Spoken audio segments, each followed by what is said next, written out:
तो भाई शुरू करते हैं अपनी एक्सरसाइज 5.6। पहला क्वेश्चन जो है वो हमसे क्या कह रहा है, ये कह रहा है निम्नलिखित भुजाओं के प्रकार लिखिए। तो ये हमें कुछ भुजाएं दी गई हैं, त्रिभुज की भुजाएं दी गई हैं, उनके प्रकार जो है हमें सोच समझ के बताने हैं कि हमारा कौन सा त्रिभुज हुआ जाके। जैसे कि पहला जो क्वेश्चन है इसमें कहा है त्रिभुज की भुजाएं जो हैं 7 है, 8 है, 9 है। मतलब हमारा कुछ इस तरीके से एक त्रिभुज हम माप के नहीं बना रहे हैं, फ्री हैंड बना रहे हैं। तो ये जो है मान लो हमारा 7 सेंटीमीटर, ये हमारा 8 सेंटीमीटर, ये हमारा 9 सेंटीमीटर है। इस तरीके से हमने देखा कि तीनों ही भुजाएं हमारी त्रिभुज की अलग हैं। जब किसी त्रिभुज की तीनों भुजाएं अलग अलग होती हैं तो ऐसे त्रिभुज को हम कहते हैं विषम बाहु त्रिभुज। क्या कहते हैं? विषम बाहु त्रिभुज।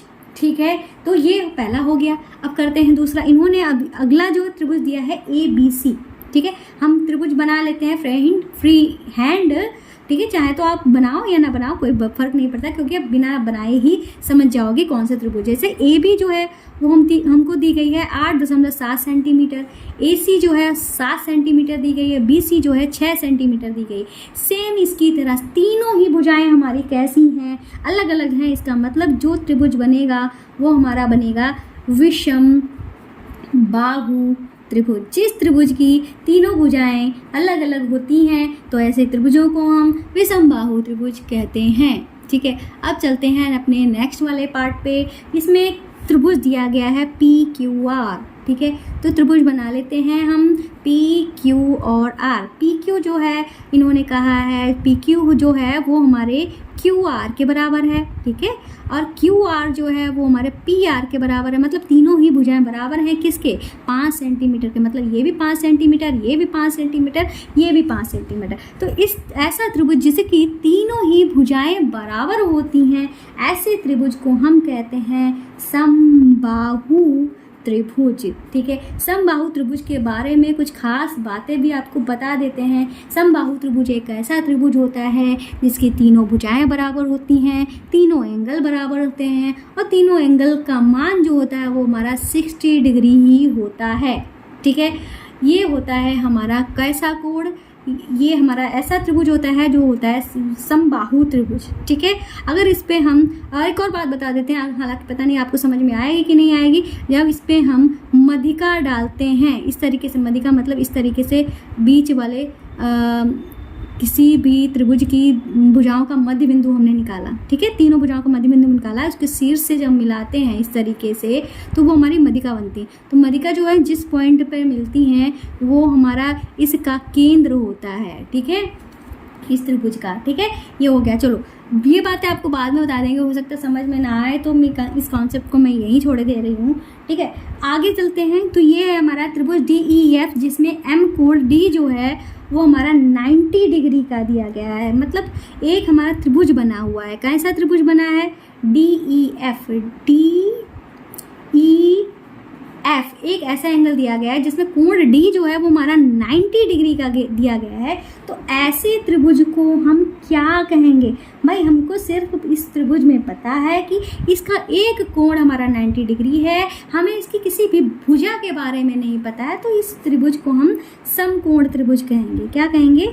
समकोण त्रिभुज कहेंगे। ठीक है, ऐसे त्रिभुज को क्या कहेंगे? समकोण त्रिभुज कहेंगे, जिसके सिर्फ एक कोण के बारे में ही हमको पता है, ना भुजाओं के बारे में पता है, ना ही बाकी दो कोणों के बारे में पता है। ठीक है, एक कोण के बारे में पता है, तो ऐसे कोण को हम, ऐसे त्रिभुज को हम समकोण त्रिभुज बोलेंगे। नेक्स्ट जो हमारा ई वाला पार्ट है, इसमें हमें एक त्रिभुज दिया गया है XYZ।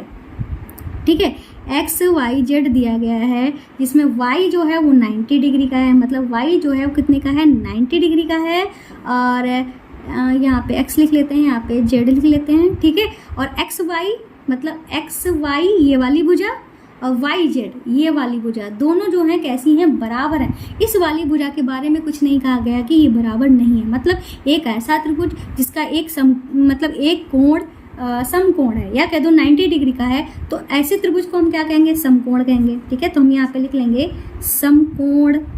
ठीक है, साथ में इसकी दो भुजाएं भी बराबर हैं। तो एक ऐसा त्रिभुज जिसकी दो भुजाएं बराबर होती हैं, ऐसे त्रिभुज को हम समद्विबाहु त्रिभुज कहते हैं। जिसकी तीन भुजाएं बराबर होती हैं उनको समबाहु कहते हैं। तो हम यहाँ पे लिख देंगे समकोण समद्विबाहु त्रिभुज।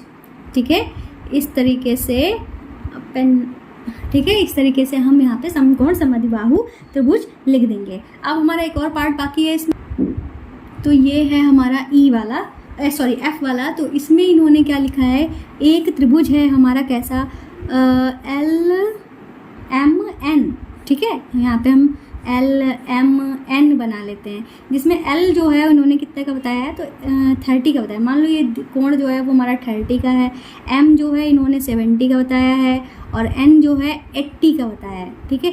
इस तरीके के कोण को क्या, इस तरीके के त्रिभुज को क्या कहेंगे, तो भाई सिर्फ कोण के बारे में बताया गया। हमने देखा कि सारे ही कोण हमारे न्यून कोण है। न्यून कोण का मतलब 90 डिग्री से कम के सारे कोण हैं, जो 90 डिग्री से कम के कोण होते हैं उनको हम न्यून कोण कहते हैं। ये भी हमारा 90 से कम, ये भी 90 से कम, ये भी 90 से कम, तो ऐसे कोण त्रिभुज को हम कहेंगे न्यून कोण त्रिभुज, ठीक है। कौन सा त्रिभुज, न्यून कोण त्रिभुज, ठीक है।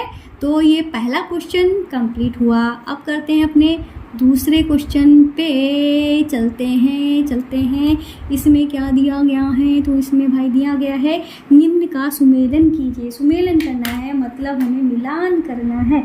जैसे कि इधर हमारी त्रिभुजों की माप दे दी गई है, इधर त्रिभुजों के प्रकार दे दिए गए हैं, ठीक है।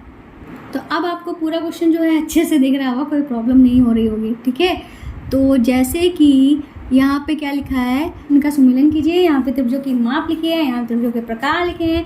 तो इन्होंने के समान लंबाई की 3 भुजाएं, मतलब तीनों ही भुजाएं बराबर। अभी हमने आपको बताया जब तीनों भुजाएं हमारी बराबर होती हैं तो ऐसे त्रिभुज को हम क्या कहते हैं, समबाहु त्रिभुज कहते हैं। तो मतलब ये वाला जो है मिलेगा जाके, इससे मिलेगा जाके समबाहु त्रिभुज से।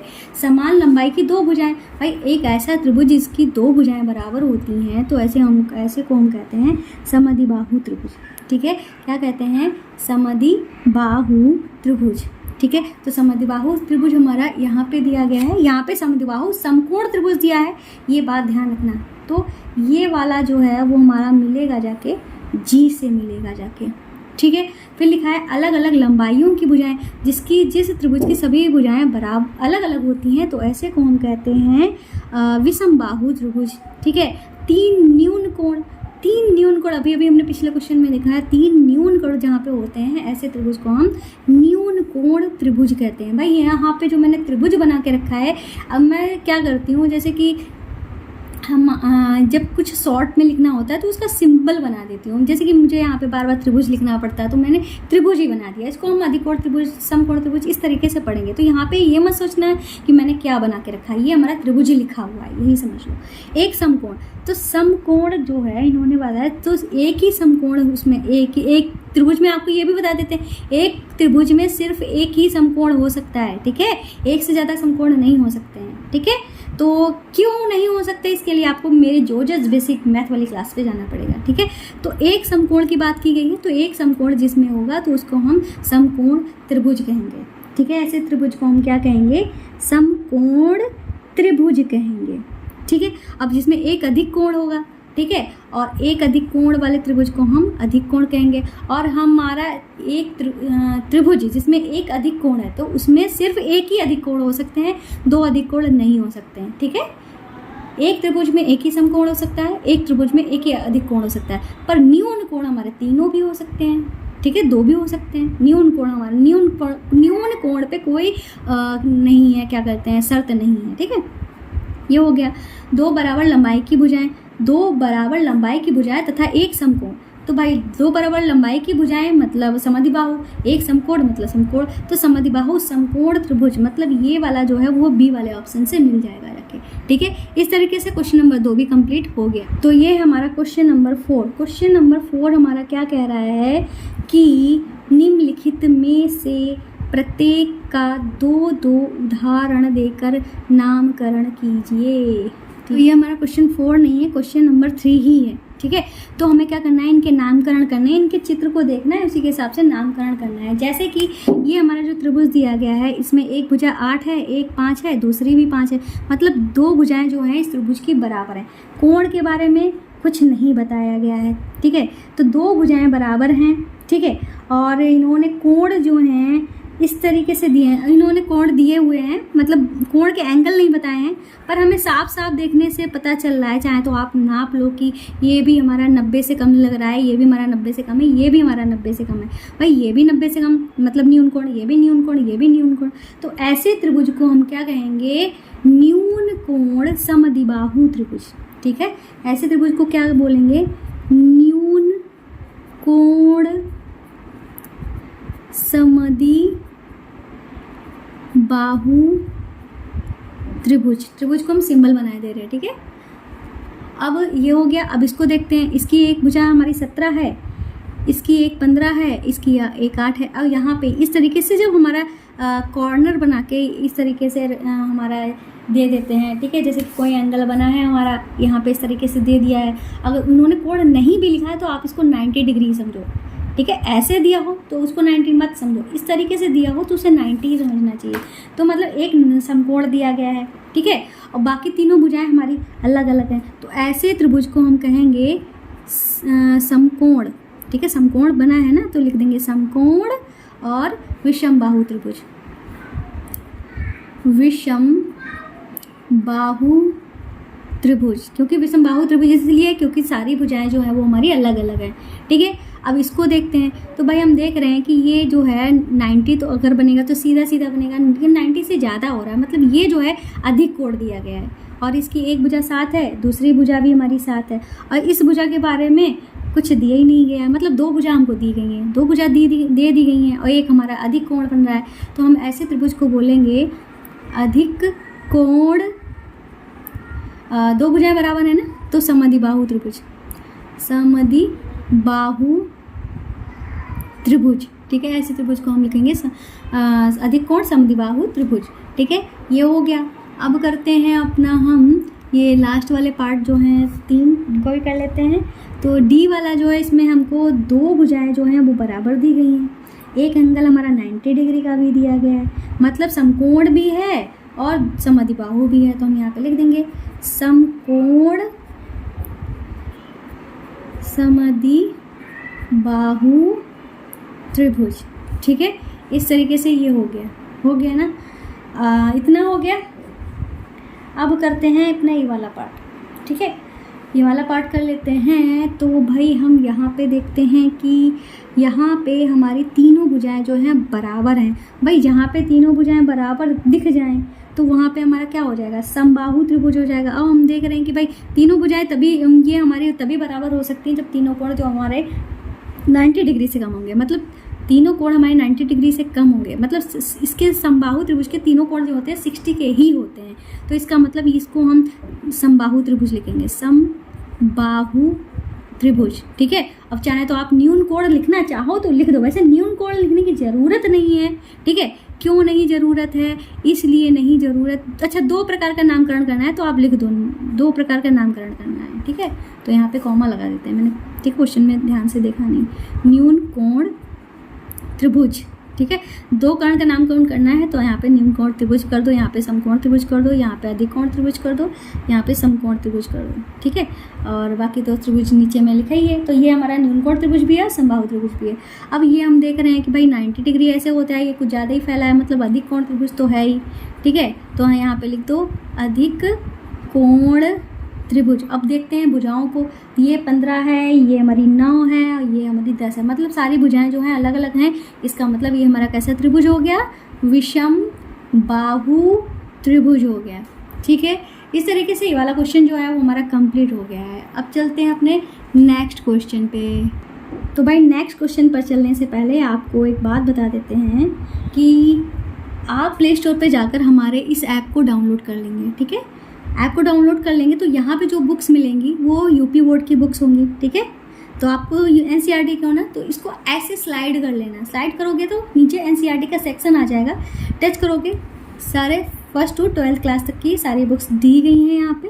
जैसे कि आप 6th क्लास में 6th क्लास पे टच करोगे, हिंदी मीडियम, इंग्लिश मीडियम सारी बुक्स आपको यहाँ पे मिल जाएंगी, सारे चैप्टर पढ़े हुए हैं।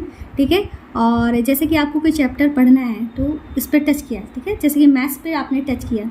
ठीक, जैसे कि मैथ्स के मैं आपको साइंस ही दिखा दी, तो आपको साइंस पढ़ना है तो साइंस पे आपने टच किया ना, उसके बाद आपको क्या करना होगा, इसमें आपको चैप्टर देखना है तो चैप्टर पे टच करना होगा, थोड़ी सी लोडिंग लेगा, पूरा आप चैप्टर जो है आपका यहाँ पे आ जाएगा।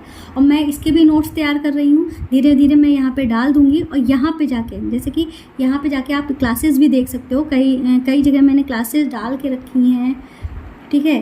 तो ठीक है, क्लासेस मैं धीरे धीरे डाल भी रही हूँ। जैसे कि हैंड रिटन नोट्स चाहिए तो जैसे कि मैथ्स के हमारे हैंड रिटन नोट्स कुछ मैंने डाल के रखे हैं, तो यहाँ पे हैंड रिटन नोट्स जो है वो आपको मिल जाएंगे, ठीक है। आपको जूम करके देख भी सकते हो, ठीक है। इस तरीके से हमारा ये ऐप जो है ज़रूर डाउनलोड कर लेना, ठीक है। तो और अगर आपकी मैथ्स जो है कमज़ोर है तो उसके लिए आप हमारा एक चैनल है जोजस, ठीक है, जोजस डाल देना पूरा, ठीक है। बेसिक मैथ्स इस तरीके से डालोगे ना तो वहाँ बिल्कुल बेसिक वाली मैथ्स, 0 लेवल वाली मैथ्स जो है वो सिखाई जा रही है, ठीक है। ये काम आप ज़रूर कर लेना। तो चलते हैं क्वेश्चन पे। तो ये रहा हमारा क्वेश्चन नंबर 4। हालांकि ये क्वेश्चन आपका आएगा नहीं, पर मुझे कंप्लीट कराना है इसलिए मैं करा रही हूँ। क्वेश्चन कह रहा है माचिस की तीलियों की सहायता से त्रिभुज बनाने का प्रयत्न कीजिए। इनमें से कुछ आकृति मतलब दिखाए गए हैं, क्या इनमें से क्या आप निम्न में से त्रिभुज बना सकते हो। मतलब ये माचिस की तीलियों से आकृति जिस तरीके से बनाई गई हैं, जैसे कि इसमें 1 2 3 4 5 तीलियों का प्रयोग करके हमें ये त्रिभुज बनाया गया है। इसमें 1 2 3 4 5 6 7 8 9 तीलियों का प्रयोग करके ये त्रिभुज बनाया गया है। इसमें 1 2 3 4 5 6 7 8 9 तीलियों का प्रयोग करके दूसरा त्रिभुज बनाया गया है। इस तरीके से हमें 3 तीलियों का 4 5 6 इतनी तीलियों का यूज करते हुए हमें क्या बनाना है, त्रिभुज जो है वो बनाना है। तो चलिए बनाने की करते हैं कोशिश। सबसे पहले इन्होंने कहा है 3 माचिस की तीलियों का प्रयोग करके हमें त्रिभुज बनाना है। तो ये हमारा त्रिभुज कैसा बनेगा, तो भाई ये रही हमारी माचिस की तीलियाँ, ठीक है। अब माचिस की तीलियों को आप प्रयोग करते हुए हमें त्रिभुज बनाना है, ठीक है। तो हम देख रहे हैं कि ये जो हमारा त्रिभुज बनेगा एक कैसा त्रिभुज बन रहा है भाई, तीनों ही तीलियाँ हमारी कैसी हैं, बराबर तीलियाँ बन रही हैं। तो इसका मतलब यहाँ ए वाले क्वेश्चन पे हम आंसर यहाँ पे लिख देते हैं अपने, ठीक है, A B C और D, ठीक है। तो यहाँ पे जो हमारा त्रिभुज बना है वो हमारा एक समबाहु त्रिभुज बना है। कैसा त्रिभुज बना है, समबाहु त्रिभुज बना है। साथ में ये हमारा न्यून कोण त्रिभुज भी है। न्यून कोण त्रिभुज इसलिए क्योंकि भाई सभी के एंगल जो है 90 डिग्री से कम है, हमको साफ साफ दिख रहे हैं। भाई समबाहु त्रिभुज जो होता है वो हमारा एक न्यून कोण त्रिभुज भी होता है। अगर इनके एंगल की बात करते हैं तो हमारा 60 डिग्री ही होगा जाके। इसके अलावा इन 3 तीलियों का प्रयोग करके हम कैसा भी त्रिभुज नहीं बना सकते हैं। अगर हम तीलियों को इधर उधर बढ़ाते हैं तो तीलियाँ जो है वो हमारी छूट जा रही हैं। हमें तीलियों को छोड़ना नहीं है, पूरी तरीके से अच्छे से मिलाना है, ठीक है।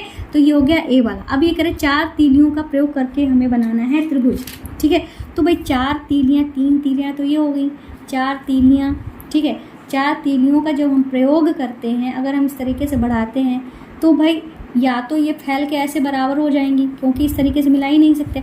अगर हम फिर भी कुछ और कोशिश करते हैं इनको बनाने की, त्रिभुज बनाने की, ठीक है, तो कहीं पर से हम कोशिश कर ही नहीं, मतलब हमारी जो भी कोशिश रहेगी वो फेल हो जाएगी, क्योंकि 4 तीलियों का प्रयोग करके हम त्रिभुज बना ही नहीं सकते।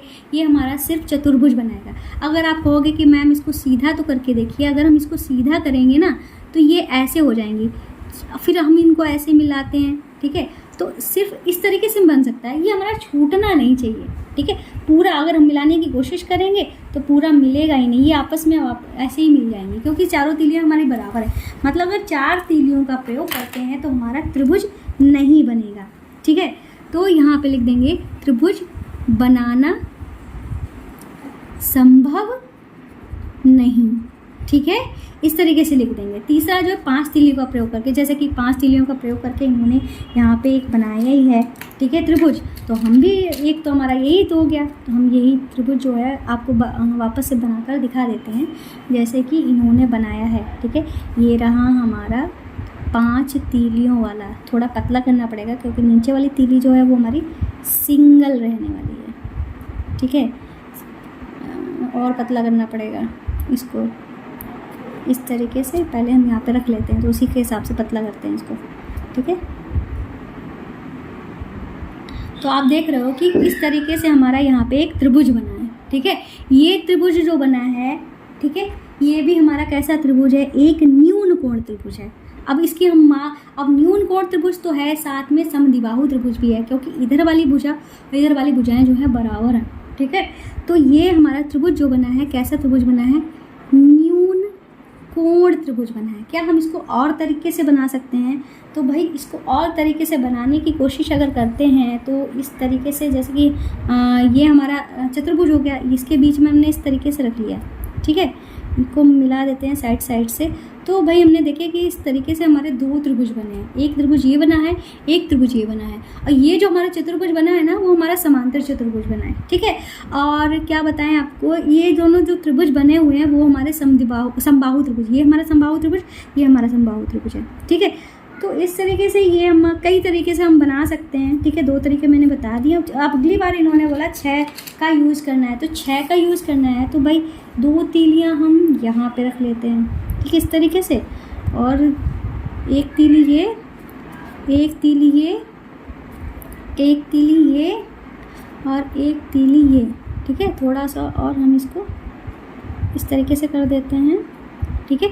तो इस तरीके से ये हमारा त्रिभुज बना है, ठीक है। अब ये जो हमारा त्रिभुज बना है वो भी कैसा ही है, समबाहु त्रिभुज है। कैसा त्रिभुज है, समबाहु त्रिभुज। समबाहु त्रिभुज क्यों है, क्योंकि 2 तीलियों के बराबर लंबाई इधर भी है, इधर भी है। तो ये वाला त्रिभुज भी हमारा कैसा त्रिभुज बना है, एक समबाहु त्रिभुज बना है, ठीक है। तो हम यहाँ पे लिख देंगे समबाहु त्रिभुज। तो इस तरीके से हम आकृतियाँ जो है अपने हिसाब से कुछ भी बना सकते हैं, अगर आपको जैसा भी समझ में आया। जैसे कि 5 तीलियाँ जो हमने थी वो ली थी, और यहाँ पे इस तरीके से हमने क्या बनाया था, यहाँ पे इस तरीके से त्रिभुज बनाया था ना हमने, वही पतला पतला 5 तीलियों का प्रयोग करते हुए, ठीक है।